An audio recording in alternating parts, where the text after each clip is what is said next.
El estudio que les quiero mostrar es para que muchas personas que están en este despertar de guardar los mandamientos conforme Yeshua nos enseña, puedan conocer la historia de esta festividad que hoy en día se ha cristianizado. Muy pocos saben que esta festividad nace en el Imperio Romano, a lo que se conoce como la fiesta de Saturnalia. Entonces, vamos a ver qué es esta fiesta Saturnalia que hoy se la llama Navidad. El 10º mes del calendario romano era, en cuanto a las festividades, el más espectacular y animado de todo el año. Este mes se conmemoraba la idílica Edad de Oro, en la que Saturno reinaba también sobre el resto de las divinidades. También era el mes en el que se producía el solsticio de invierno, fecha señalada como el nacimiento de los dioses solares. Entre esos días también se conmemoraba el Septimontio. Esta era una fiesta de las 7 colinas, una festividad menor de los poblanos latinos que formaron la arcaica Roma. El gran momento del mes, diría que hasta del año, llegaba el 17. Era el día en el que comenzaban las Saturnalias, las grandes fiestas en honor a Saturno. Desde el día 17 hasta el día 23 se sucedían los banquetes y las procesiones desenfrenadas. Todo esto podría ser también un embrión de lo que hoy en día también se conoce como carnaval. En esta festividad, los plebeyos, la clase social peor del Imperio Romano, en este caso se podría ser los esclavos, ellos se constituían en jueces, mientras que los patricios se hacían siervos. Y también se realizaba la elección de la rey de las burlas. Y por el fin, después de tantos días de júbilos, llegaba el solsticio de invierno. Esta festividad caía entre 24 y 25 de diciembre. Y consagrado al dios Saturno y al dios Jano, el dios de los principios. Fecha considerada en la antigüedad como la puerta de los dioses. Esta es una celebración similar a las muchas celebraciones que nosotros vemos en las diferentes culturas a diferentes soles, a diferentes dioses solares, porque todas estas festividades es en honor a los dioses solares en el solsticio de invierno. Podemos ver en este caso que en el antiguo Egipto, en el solsticio de invierno, los sacerdotes de Isis, vestidos con sobrepeliz blanca, sacaban del santuario la imagen de Horus en forma de niño recién nacido, para exponerla a la adoración pública de las masas y pasearla en procesión. En cambio, en el Imperio Romano, durante el solsticio de invierno, las cofradías de Dioniso Baco, al que clamaban como el Salvador, sacaban la imagen en procesión de recién nacido, acostado en una cuna, y todos celebraban con alegría esta festividad, esta llegada de la celebración del solsticio de invierno en honor a estos dioses solares, porque todos conocemos que, o por lo menos muchas personas que ya han estudiado el tema de los dioses de las naciones, saben que Horus y Dioniso o Baco son dioses solares. Y algo que nosotros podemos percibir en toda esta celebración del solsticio de invierno, en el que estos sacerdotes sacaban a los niños dioses a la celebración, ¿no? Para que el pueblo pudiera celebrar junto este natilicio de estos dioses, podemos ver que lo mismo pasa en el cristianismo. Es la misma imagen. Horus, o Dioniso, o Tamuz, como usted lo pueda identificar, es la misma imagen de el Dios Jesús, o el niño Dios, o el divino niño, que la iglesia cristiana pues conmemora su nacimiento también. Podemos nosotros investigar acerca de estos dioses solares en la mitología y podemos encontrarnos con muchos de ellos, en este caso Saturno de Roma, Veiga en los países nórdicos, Amaterasu en Japón, podemos ver el dios azteca, el dios de Egipto, el dios inca, hasta el dios persa, en este caso es Ahura Mazda, de este dios que es el prominente de la religión del zoroastrismo. Entonces, podemos nosotros investigar y encontraremos a muchos dioses solares y todas las culturas le celebran su nacimiento en el día del solsticio de invierno, cuando dice que los días se alargan y renace el dios, porque todas las naciones que hacen sus celebraciones a estos dioses es porque dicen que ellos vuelven a renacer. Entonces, ahora que nosotros podemos entender toda esta parte histórica, arqueológica o mitológica, vamos a ver cuáles fueron los acontecimientos para que la Iglesia Católica decidiera que este día también debería ser consagrado al Dios de los cristianos, a Jesús. Y vemos que Clemente de Alejandría nos cuenta que unos egipcios muy curiosos habían fijado la fecha del nacimiento de Cristo en el día 25 de Pashot del calendario copto, que equivaldría al 20 de mayo. Eso es lo que nos cuenta las crónicas escrito por este papa llamado Sexto Julio Africano. Y pues él le hace mención a esto 2 siglos después del nacimiento de Jesús. Dice que el 25 de diciembre se popularizó como la fecha del nacimiento de Jesús en el año 221. Aquí empieza el tema de que hay que hacerle también la fiestita al niño Jesús. Y en este tiempo empezó la algarabía de los papas, buscaban las fechas de qué fecha era la más apropiada en el cual nació. Y obviamente pues sabemos que todos estos conocidos como padres de la iglesia, como vienen de un pensamiento helenístico, ellos no conocían la verdad de las escrituras, mucho menos la podían entender. Entonces, todas sus interpretaciones que hacían acerca de las escrituras era en base al helenismo con el que ellos habían crecido. Y dice que en el año 221, por medio de este papa llamado Sexto Julio Africano, en su obra Cronografía, una obra donde cuenta la historia sincrónica del pueblo judío y del pueblo griego. Entonces aquí se empieza a hacer la mención de la fecha de nacimiento de Jesús. Vemos que también el Papa Julio I pidió en el año 350 que el nacimiento de Cristo fuera celebrado el 25 de diciembre, lo cual fue interpretado por el Papa Liberio en el año 354.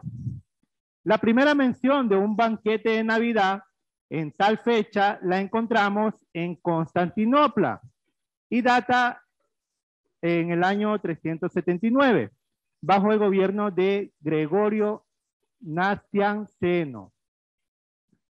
Más adelante vemos que en el año 440 se proclama como pontífice al Papa León I el Magno, conocido como el Magno, y este estableció el 25 de diciembre como la conmemoración de la Natividad. Y casi luego, más tarde, o sea, casi después del Papa anterior, que fue el Papa Julio I. Y más adelante, un siglo después, en el año 529, el emperador Justiniano la declara oficialmente como una festividad del imperio. Ya en este año ya se declara que toda la iglesia cristiana debería celebrar la fiesta del nacimiento del niño Dios del cristianismo, en este caso Jesús. Y pues de ahí en adelante cada iglesia la hacía de una forma distinta, porque incluso habían iglesias que le celebraban el 6 de diciembre, mientras que otras la celebraban el 25, el 24 de diciembre. Vemos que todo este evento nos lleva a un sincretismo de lo que hoy en día nosotros vemos un árbol de Navidad, un Papá Noel, luces, guirnalda, pero todo esto tiene un principio, y es que muchas de las culturas, muchas de las naciones en la antigüedad tenían adoración a los árboles, habían árboles sagrados para ellos.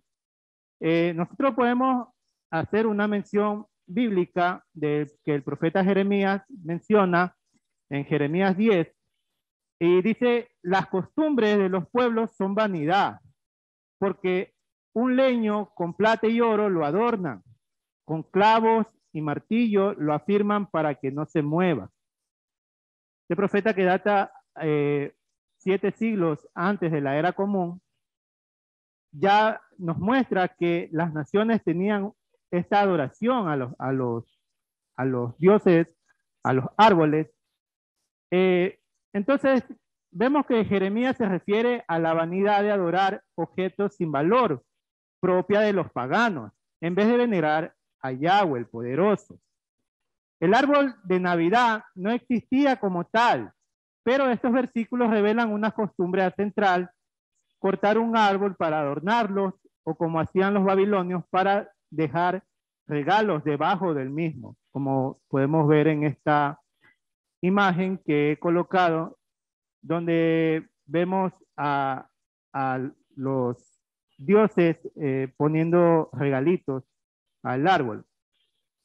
Las costumbres del árbol surgió de una creencia babilónica que decía que Semiramis, la madre de Tamuz, afirmaba que durante una noche un árbol verde se desarrolló de un tronco muerto. El tronco supuestamente representaba a su esposo Nimrod. Y toda aquella persona que se dedica a investigar este tema acerca de Semiramis, de Tamuz, conocemos que la historia nos cuenta, por lo menos la historia mitológica nos cuenta que el esposo de Semiramis, Nimrod, él fue muerto, despedazado, luego se convierte en el sol y embaraza a Semiramis a través de los rayos del sol, y de ahí nace Tamuz. Y entonces, en adoración a Nimrod y a Tamuz, se hacían esta festividad, y pues habían estos árboles sagrados donde se dejaban regalos. Los romanos adornaron las calles durante las Saturnales, pero fueron sobre todo los celtas quienes decoraron los robles con frutas y velas durante el solsticio de invierno. Muchos sabemos que cuando los romanos invadieron a los celtas, entonces obviamente ellos también tomaron parte de su cultura. Y vemos que fueron los celtas los que decoraban los árboles con frutas, con velas durante el solsticio de invierno, y es lo mismo que hacían durante la Saturnalia. Era una forma de reanimar el árbol y asegurar el regreso del sol y de la vegetación. En el solsticio de invierno, los pueblos germanos que procesaban una religión politeísta basada en la mitología nórdica celebraban la renovación de la vida adornado con antorchas a un árbol llamado Yggdrasil. La copa representaba la morada de los dioses y las raíces al reino de los muertos. El fuego de las antorchas representaba la luna y el sol y las estrellas. Podemos ver esta imagen también que les coloqué aquí.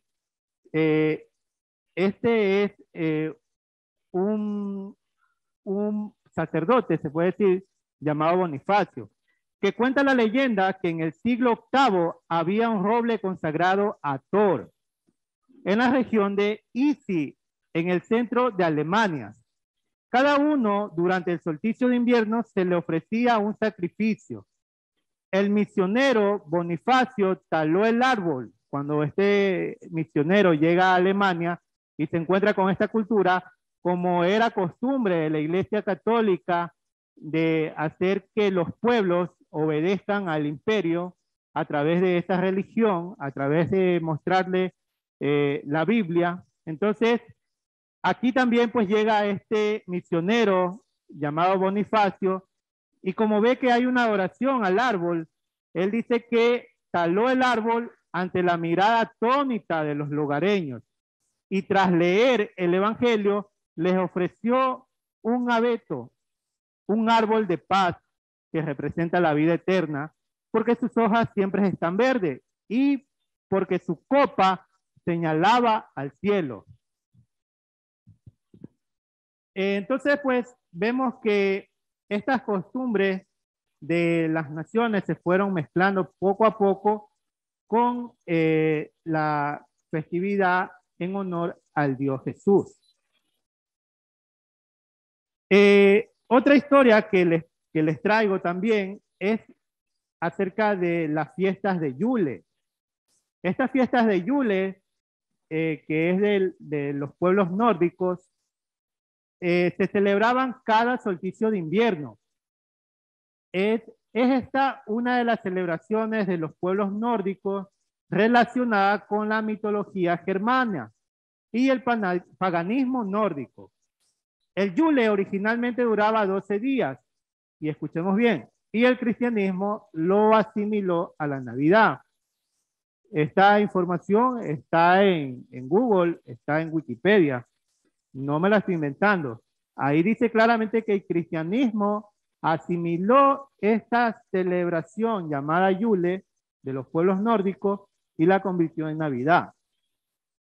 Las personas que no están familiarizadas con la mitología nórdica y el paganismo europeo simplemente no sabrían distinguir entre las palabras Yule, que significa Howl, Navidad y la Natividad, que en cierto sentido son sinónimos y a la vez antónimos. Este uso o término aún sobrevive en muchas canciones navideñas o villancicos, así como la confección de una torta o un pastel llamado Julelok o tronco de la Navidad, en referencia directa a un tronco ritual de esta festividad ancestral.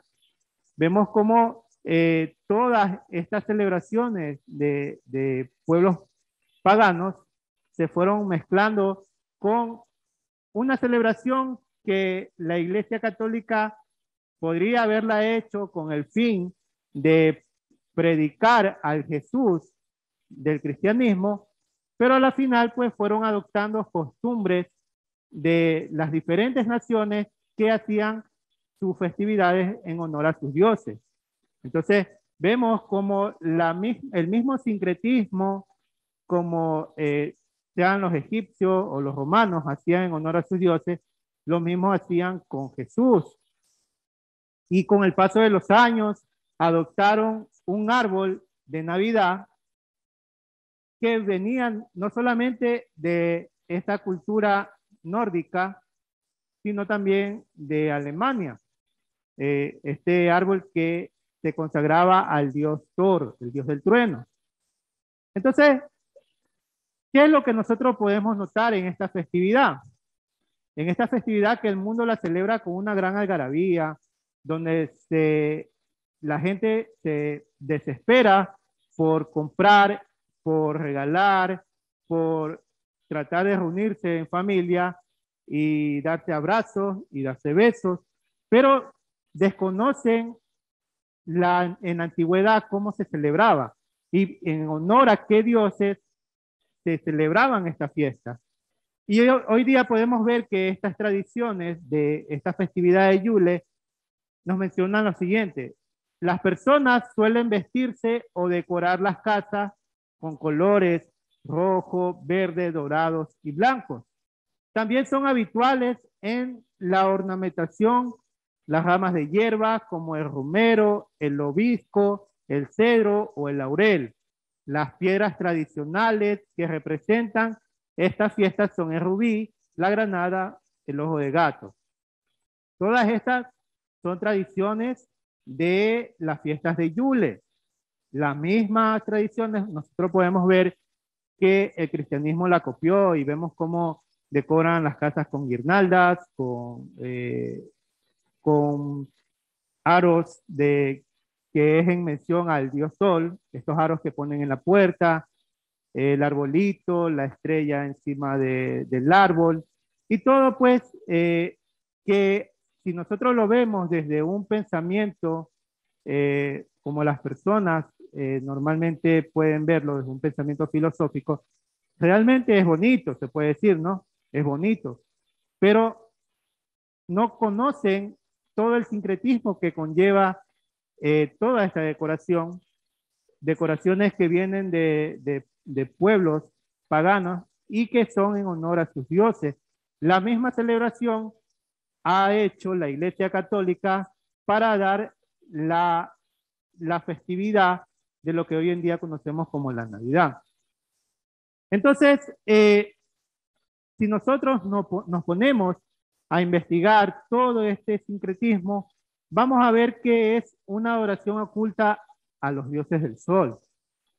Entonces, la pregunta aquí es, si usted que es lector de las escrituras, si usted que cree que Jesús, el que nos dice el Nuevo Testamento, es el Hijo del Eterno, el Hijo de Dios, pero las escrituras no nos mencionan cuándo ha nacido. Entonces, si usted cree que en este personaje de las escrituras, ¿por qué celebrar una festividad que nace de los sacerdotes católicos y que toda su finalidad es llevar un sincretismo de las celebraciones paganas de las naciones? Entonces, ya sea Roma, ya sea Egipto, ya sean los pueblos nórdicos, todas las celebraciones de Navidad tiene este sincretismo. Entonces, si usted realmente está siguiendo al Mesías de Israel, a Jesús, ¿cómo le puede a usted parecer lógico continuar con este tipo de celebraciones, continuar con este tipo de festividad que es en honor a los dioses solares?